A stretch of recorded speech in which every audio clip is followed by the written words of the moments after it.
Welcome to Sib Spot. Today's Reddit stories are from Am I the A-Hole? Story 1 is by Necessary Wall 6446.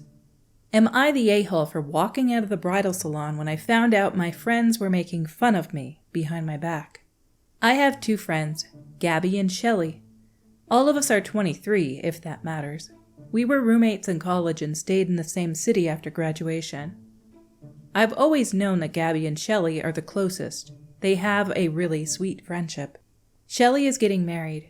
Gabby is the maid of honor, and I'm one of the bridesmaids. Over the weekend, I went with Shelly so she could look at wedding dresses. Gabby was supposed to come with us, but got called into work last minute. I helped Shelly pick out some dresses, then she went with the consultant to try them on.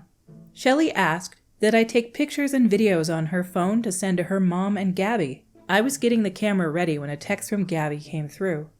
I didn't mean to click on it and was instantly going to click back out when I saw one of my Instagram pictures in their private chat from earlier that morning. Both of them were making fun of me for the face I was making and my outfit choice. It didn't appear to be very good-natured. I admit, curiosity got the best of me, so I searched my name in the chat. I found multiple pictures that I, my boyfriend, or my mom have posted of myself, absolutely ripping them to shreds. Ranging from selfies to posed shots to even a few baby pictures. They'd also made fun of me in general terms of the way I talked, wore my hair, or the way I ate.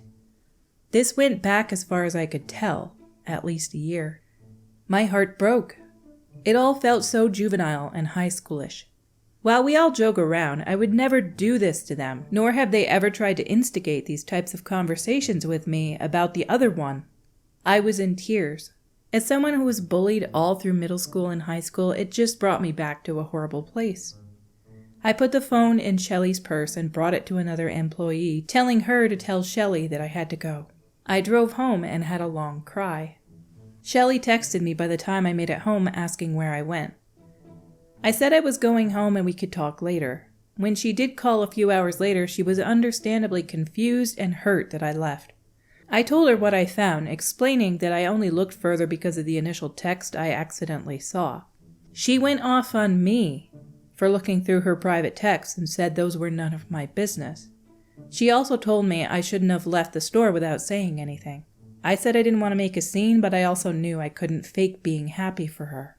Shelly told me that the texts were all in good fun, and she clearly loves me because I'm going to be her bridesmaid. She added that I'm only hurt because I chose to read all those texts. Later on, Gabby called me to tell me that I invaded Shelly's privacy and hurt her by walking out.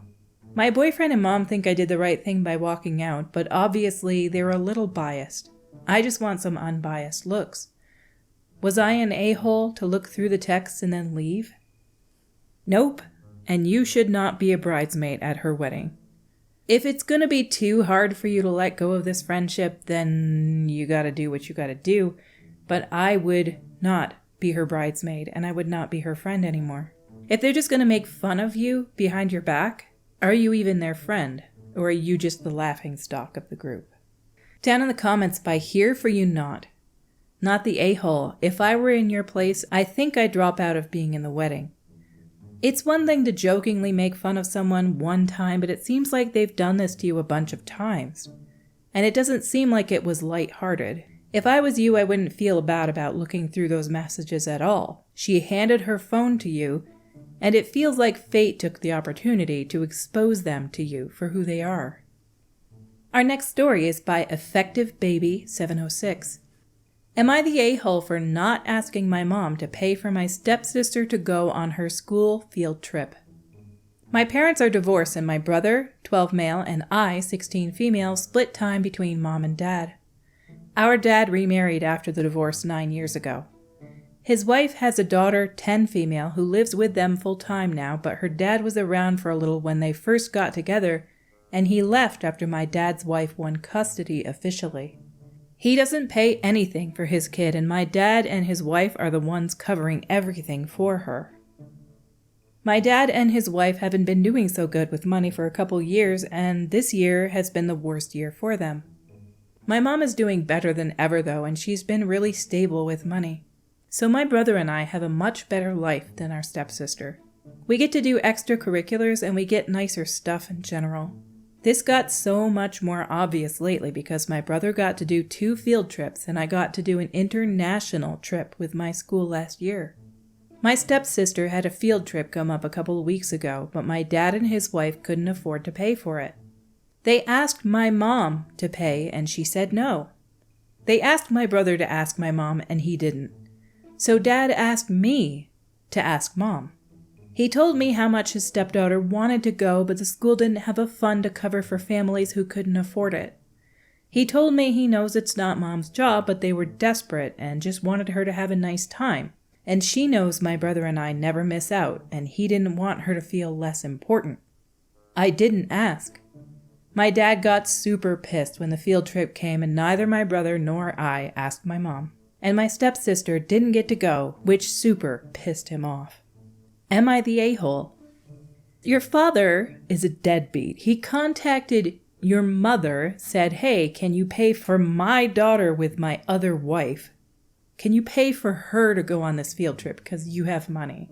She said no, and he said, I'll try to get my children to plead for me. Holy crap. No means no. And I know there's some people who are like, this is just a child, she's 10 years old, she's just a kid, she deserves an opportunity, but it doesn't have to come at the expense of your ex-wife. If you have a kid with a woman, or if that woman that you married after your wife has a kid, the obligation is between you and your new wife, not your old wife. You don't look and say, oh, well, my old wife is giving my kids a great life. I want this one to have a great life too. So I'm going to ask her to pay for it. That's crazy entitled.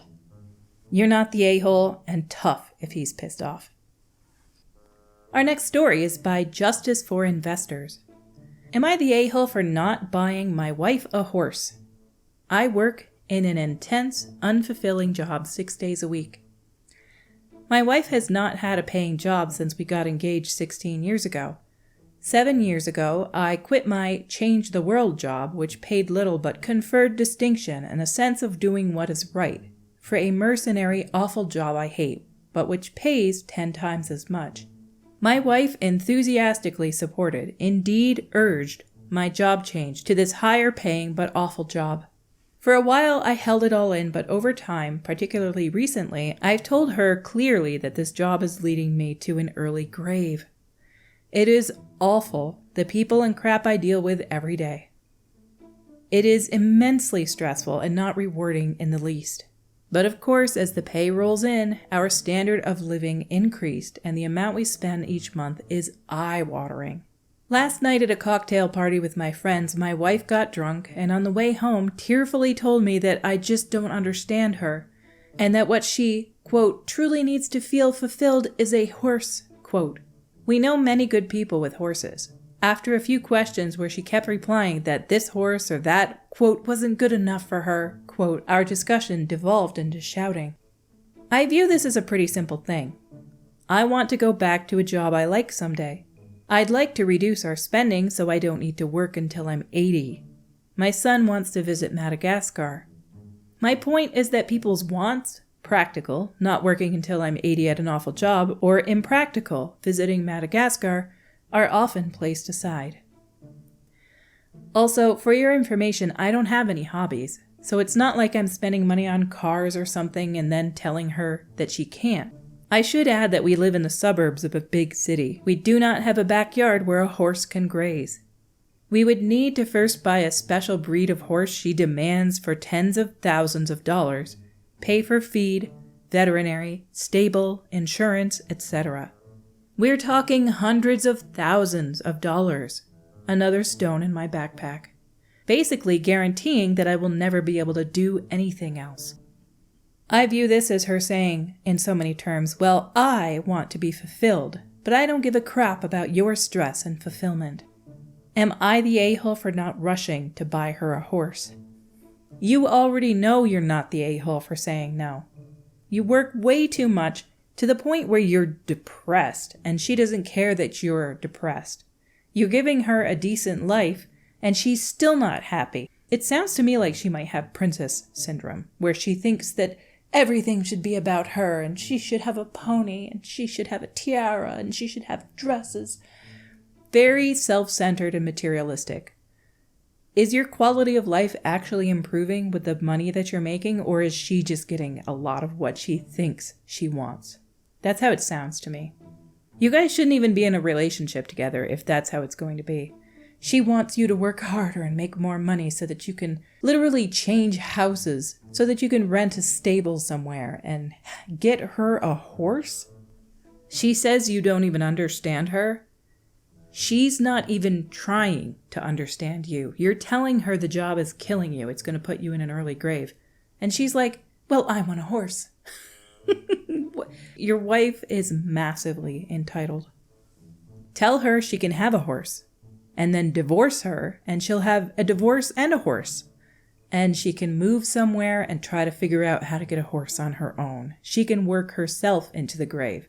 And then you can go do what you want, because this relationship is going to kill you, whether you work yourself to death or you become so depressed that you just can't do it anymore. Down in the comments by Born Significance 691.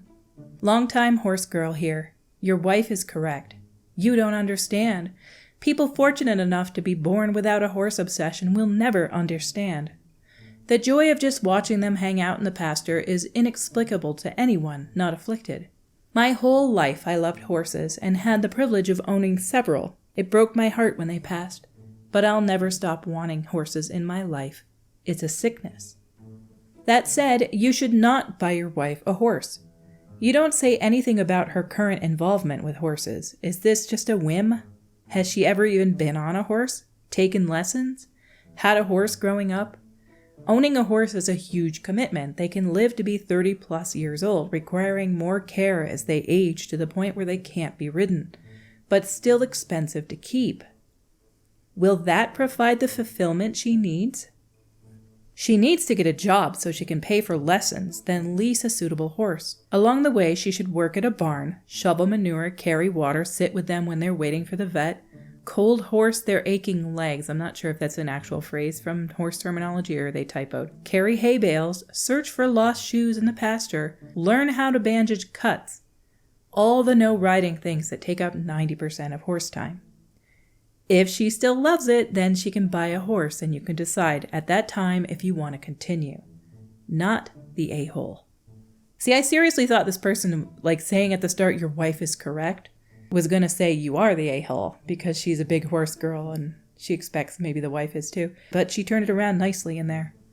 Our last story today is by Aggravating Worth 643. Am I the a-hole for refusing to go back on my originally assigned seat on the plane? I'm a 31 female and was traveling today with my 19-month-old son on a plane on a 3-hour flight. My son, being under 2, had to sit on my lap. I also had a big backpack with all the necessities that I keep on the floor and easily accessible. It can get crowded fast, but it's just how it is when you travel alone with a young child. I got assigned a random seat, 12C, at check-in, and ended up being in a row with no other empty seat. Although I appreciate it when there's an empty seat next to me as it greatly improves our flight experience, it's not an expectation I have, and I never ask for it at check-in. Once the boarding was completed, but before takeoff, a flight attendant came up to me and offered me to move 3 rows up 9C because there were 2 seats available, and that they usually try to accommodate people with young infants. I was delighted and accepted right away. The flight attendant helped me move my things and explain the situation to the other passenger in row 9. The passenger did not appreciate it at all. She started complaining to the flight attendant that she was planning to sleep on the flight and that would be impossible now. That she specifically chose this seat while checking online because the row is empty and it's going to be a nightmare now. The flight attendant simply explained that both my seats, old and new, are standard, that the woman only paid for her own seat and that their policy is trying to accommodate young parents if possible. The woman then told me that I should be ashamed to impose all this noise on people that are just trying to enjoy their flight, especially since it wasn't even my seat and I didn't even pay for it. Honestly, I'm really not too good with confrontation. I usually end up either crying or apologizing, so I just ignore her all the way, as if she didn't speak at all. That got her even more angry, but she finally stopped complaining after a while. My son ended up crying only once. I got some stink eye and some other rude comments, but all in all, the flight was way more comfortable for us this way, so I don't really regret switching seats. But I do wonder if I'm the a-hole. It's true that I didn't pay for that seat, and that it wasn't my originally assigned seat. Am I the a-hole here? You're not the a-hole. They offered you a seat change to accommodate you, give you more room, because you have a child. They offered you the seat. You had nothing to do with it, you just accepted the seat. I've never had a young kid on a plane. I have had bad experiences with other people having young kids on planes. But, I don't understand why you would raise an issue about a mother and child that are moving into your empty row when you're not even sure that they're going to make any noise. She thought it was going to be a miserable 3-hour flight, and your kid only cried once. At least give them the chance to sit there quietly. Down in the comments by Unfair Rain, not the a-hole, you paid for a seat. The airline accommodated you and explained to the other passenger. The other passenger paid for her seat only, not the entire row. Sounds like the other passenger was an unpleasant woman, which isn't your fault. If another mother with a young child did pay for the seats near her, I'd almost guarantee she would have complained still. Underneath that by the carpet bug. Also, if the other passenger really didn't want to be near a baby, she could have asked to go to OP's original seat. Parents travel too. No one can expect a child-free ride on public transport. And finally, under that, by Slippery Cactuses. The part of that got me was the other passenger saying how people are just trying to enjoy their flight. Who in the world gets on a commercial airline to enjoy the flight? We do it because we have to get somewhere. You want to, quote, enjoy, quote, your flight, then buy a first-class ticket or a private jet. Insane. Our stories for today have come to a close. Until we meet again, have a boisterous day.